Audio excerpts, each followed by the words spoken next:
Hello everyone, my name is Hemant and you are watching Tradewealth और Tradewealth की हमारी technical analysis series को आगे बढ़ाते हुए स्विंग ट्रेडिंग के लिए मैंने एक स्टॉक सेलेक्ट किया है जिसे मैं चाहूँगा कि आप लोग अपने रडार पर रखिए, अपनी वॉच लिस्ट पे रखिए। और स्टॉक का नाम है बलरामपुर चीनी मिल्स और आप देख सकते हैं यहाँ पर एक बहुत ही अच्छी रेजिस्टेंस जो कि मल्टीपल टाइम टेस्ट हो चुकी है। उस रेजिस्टेंस को फिलहाल ये स्टॉक अभी काफ़ी एग्रेसिवली अप्रोच करता हुआ दिखाई दे रहा है। तो देखिए अब यहाँ पर ट्रेडिंग आपको ब्रेकआउट के बाद ही करनी है, लेकिन एक चीज़ का ध्यान रखिएगा कि breakout and breakout failure they are both part of the equation. एक सेम इक्वेशन के दोनों पार्ट हैं। अगर जहां पर ब्रेकआउट होने की पॉसिबिलिटी हाई हो, वहां पर ब्रेकआउट फेलियर की पॉसिबिलिटी भी उतनी ही हाई रहती है।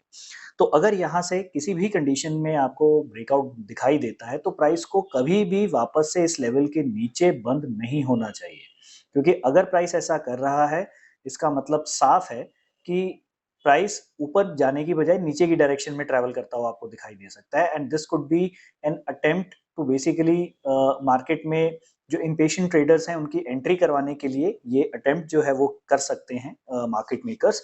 तो ध्यान रखिएगा यहाँ पर और ब्रेकआउट होने का वेट कीजिए और ब्रेकआउट जैसे ही आता है तो ब्रेकआउट की डायरेक्शन में ट्रेड लीजिए and on the other hand अगर यहाँ पर आपको ब्रेकआउट फेलियर देखने को मिलता है तो you can enter into the selling side of the trade as well. इसी तरीके से एक और स्टॉक जो मैं स्विंग ट्रेडिंग के लिए चाहता हूँ कि आप लोग अपने रडार पर रखिए, इसका नाम है मनापुरम फाइनेंस लिमिटेड और यहाँ पर भी आप देख सकते हैं कि स्टॉक अपनी एक बहुत ही इंपॉर्टेंट रेजिस्टेंस के पास आपको ट्रेड होता हुआ दिखाई दे रहा है।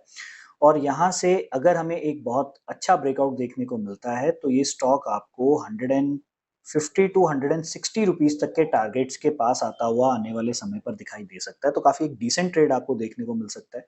तो अप्रोच देखिए हमारी क्या रहेगी। अब आप देखिए मैंने लास्ट जो स्टॉक सेलेक्ट किया था और जो मैंने अभी स्टॉक सेलेक्ट किया है इसमें मैंने रिलेटिव स्ट्रेंथ इंडेक्स की भी हेल्प ली है। मैंने यहाँ पर भी एक मैंने ट्रेंडिंग रेजिस्टेंस लाइन प्लॉट की है। अब ये मैंने क्यों प्लॉट की है, क्योंकि अगर यहाँ से प्राइस मुझे ब्रेकआउट करता हुआ दिखाई देता है तो वो ब्रेकआउट मुझे आरएसआई पर भी होता हुआ दिखाई देगा और ऐसे कंडीशन में आप ड्यूअल कंफर्मेशन के साथ अपने ट्रेड के अंदर एंट्री ले सकते हैं। तो देखिए मैंने यहाँ पर चार्ट फिलहाल वीकली टाइम फ्रेम का रखा हुआ है।